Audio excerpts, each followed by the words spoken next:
Apa rasanya jika kita tidak pernah tidur seumur hidup?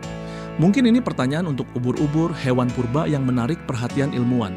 Ubur-ubur yang diperkirakan sudah ada selama lebih dari 500 juta tahun tidak memiliki otak atau sistem saraf pusat seperti kita. Hebatnya mereka juga tidak benar-benar tidur seperti makhluk lain.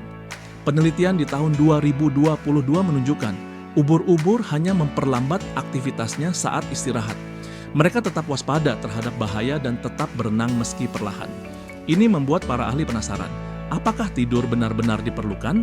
Fakta ini memberi wawasan baru tentang mekanisme tidur dalam evolusi makhluk hidup.